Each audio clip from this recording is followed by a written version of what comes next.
Last week, we reflected on the devastating consequences for the human community when we fail to understand, trust, and embrace the fact that we really are one. That is, that what I do has an impact on others and vice versa, and so on, across the family, the community, the nation, the globe. We are one. We share the same ecosystem, and our fortunes rise and fall together. The misfortune, for instance, the climate disaster that a less privileged person is suffering today, is coming for the mighty and the sheltered too. And I say this not in the spirit of hellfire and brimstone admonition, but in the respect for the wisdom teachings of most spiritual philosophies, most emphatically in indigenous religions of this continent, but also by the wisdom teacher Jesus of Nazareth.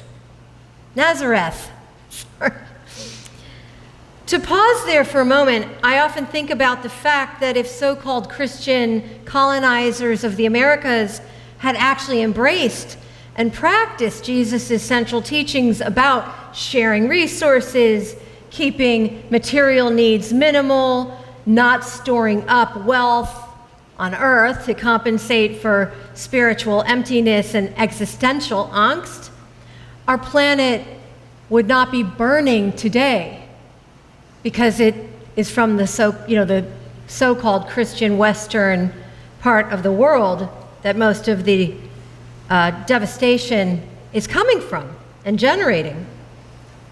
The same genocidal imperialism that led to the wholesale murder of indigenous peoples, land theft, enslavement of millions of kidnapped Africans, undergirds the attitudes that shape environmental policy to this moment in 2021. It is a tragedy that the communitarianism and anti-materialist preachings of Jesus of Nazareth have been overlooked in favor of an obsession with the metaphysics of individual salvation, which was just a part of what he preached. So we recognize this, we grieve, we lament, we pick up the pieces where we can, and we see how we might fit them together to fashion something new, something worthy, something sustainable. The reality of our oneness is one of those pieces, and it's a truth that we must resist allowing to become a comfortable slogan. Because the experience of living together is so much more complicated than that undergirding spiritual unity that we claim. Ideas are easy, practicing them is hard.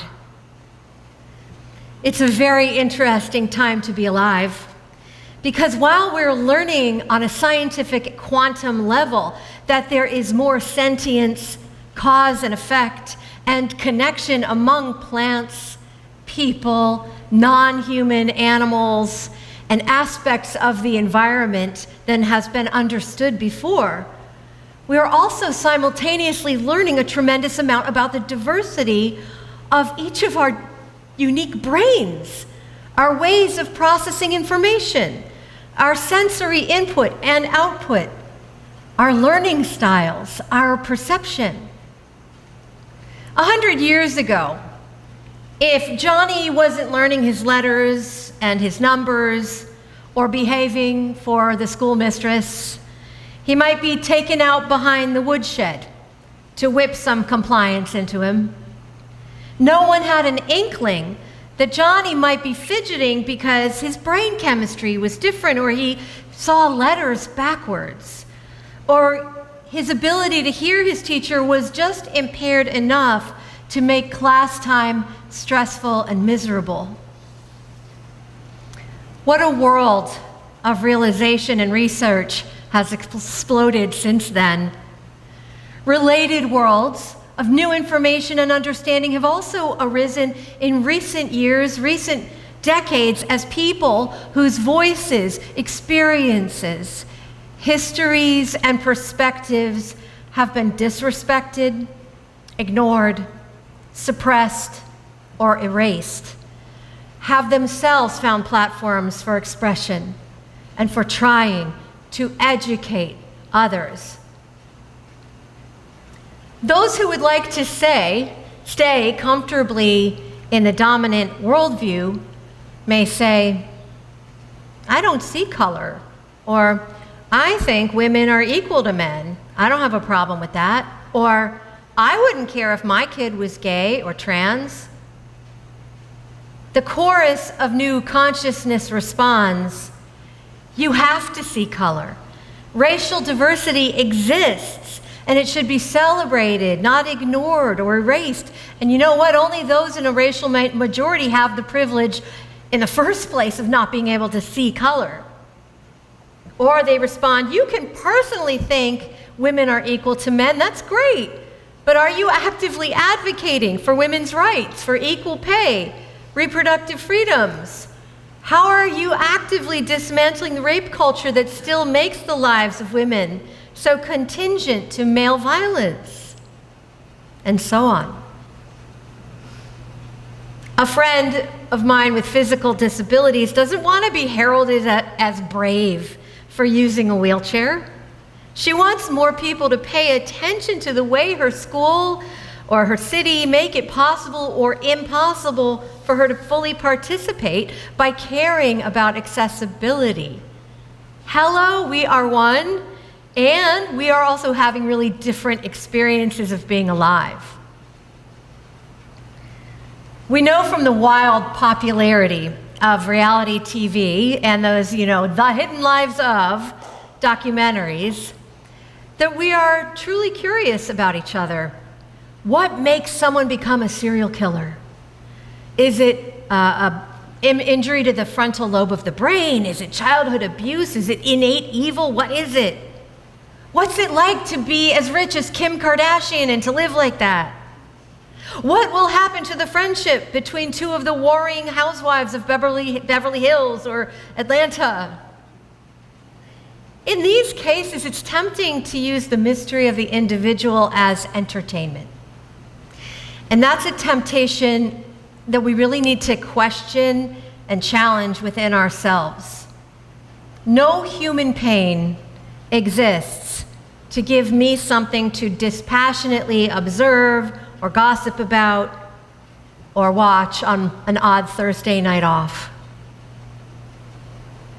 So if we ease away from that entertainment, kind of consuming other people's pain and privacy, and we mix in some compassion and reverence, and apply that same curiosity to, for instance, the person sitting next to us in church, intimacy in community becomes possible. With that intimacy can come real solidarity, true fellowship. We are not alone in our little human spaceships trying to do this thing. And it's not easy. I'm going to risk being known and really knowing someone else. Our spiritual question, our daily practice, has to be to decide, with what condition of heart are we going to live and abide with this reality that our private experiences are so different even as we are so interwoven? I remember one Christmas Eve when I was leading the service at First Parish Unitarian Church in Norwell. The historic meeting house was built in 1830, classic clapboard church on the green with the steeple. And the pews were just packed.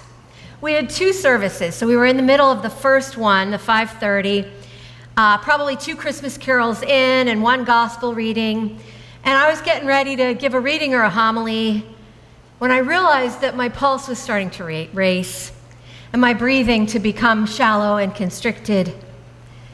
An all too familiar flush of heat and prickling sensation started in my chest and spread out to my fingers. Those of you who have ever had a panic attack will recognize these sensations. As I began my prepared message up at the pulpit, I had to rely on my experience as an actor to remain composed. Even as I fought with my body to stay in the pulpit, don't run, don't fall down, keep breathing, keep reading, keep speaking. I couldn't have told you what I said. My ears were buzzing. Auditory interference can be part of a panic attack, and I couldn't hear myself. But I became aware at some point, probably when I was trying to breathe deeply, that I was smelling a strong pine smell. There were fresh reeds hanging behind me in the chancel, and I was having an allergic reaction to them. So the histamines that were flooding my system were what kicked off that panic response. Turning a page of my manuscript, I noticed that hives were breaking out all up my wrist. Everything turned out fine. I didn't pass out. What happened is I got through the service, I left and rushed to the parsonage between services. It was right around the corner, and I popped a Benadryl, discreetly removed the wreaths on the chancel for the second service, and I got through the 7:30 in one piece. You know, a little drowsy from the Benadryl, but we got there. We think we know each other because we're watching and we're right there, but we really don't, not entirely.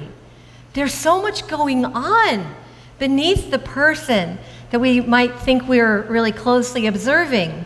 The hidden life of preachers with anxiety disorder, accountants with urinary incontinence, dental hygienists with partial hearing loss or dyslexia, bus drivers with neurodivergence who aren't reading social cues in the same way that maybe you are.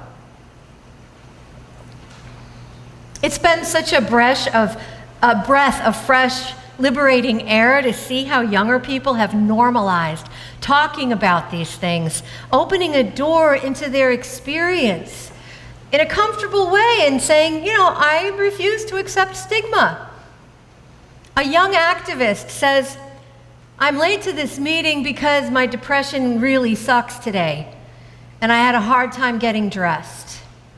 And the other young people go, good for you, you got here, me too. Or, you know, I totally was there last week. They're comfortable. A millennial teacher shares freely that the pandemic has exacerbated her agoraphobia, and she is considering applying for disability. Again, way to go, others respond. There's not judgment. There's not that, oh, I can't believe you said that.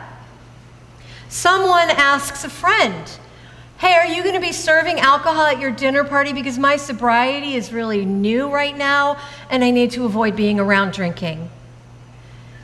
This is all shared with trust, not just that the world is compassionate enough to hear this information.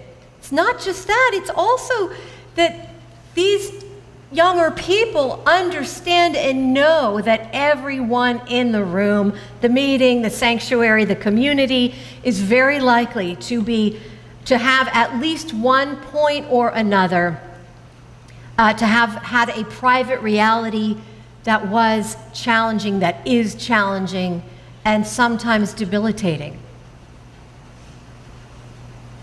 What a relief to air this out.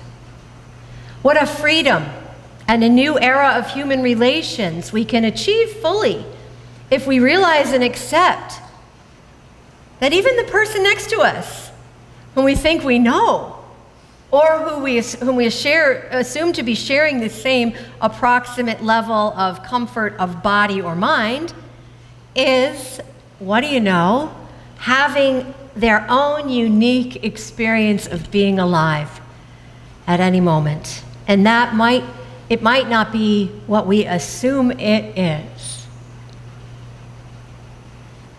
I see you. I see you. I see your courage. I see your put-togetherness, your intellectual engagement, your strength, your excellent, upstanding nature, your effectiveness. But I also know that you are people with chronic pain, with diseases, with mental health struggles, with addiction challenges, with invisible disabilities, with trauma, with many interesting kinds of disorders, with neurological differences, and all manner of amazingly different, unexpected private realities. Our quest in community is to create an environment as best we can where all that we are can be welcomed and accommodated, and commit to a respect and compassion that is based both on our shared realities and on our very private, unique natures. We hide away for fear of being thought deficient or crazy or less than, because we live in a culture that pathologizes so many of the ways that sensitive, organic beings respond to the insanity of our lifestyles. The overbearing intrusions of technology, the sickness and toxicity of what we consume through our mouths, our eyes, our ears, and ourselves. We tuck our disabilities, seen and unseen, into unshared drawers because we also live in a culture that is obsessed with youth, beauty, productivity, and the outward appearance of robust health that disregards or even demonizes those whose brains and bodies are thought to not measure up.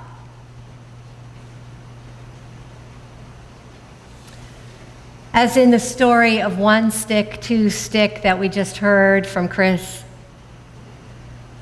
told by someone who is so easily dismissed as the crazy homeless guy, but whom Clarissa Pinkola Estes reminds us in some cultures would be thought to be a particular communicator of the divine. We must remember that alone we may too often feel or too often be broken. But abiding together, soul with soul, in honesty and with an active practice of respect, truth-telling, trust, and compassion, we can become a bundle, a people, not a source of entertainment or detached amusement, but a beautiful and strong entity. Bundle up.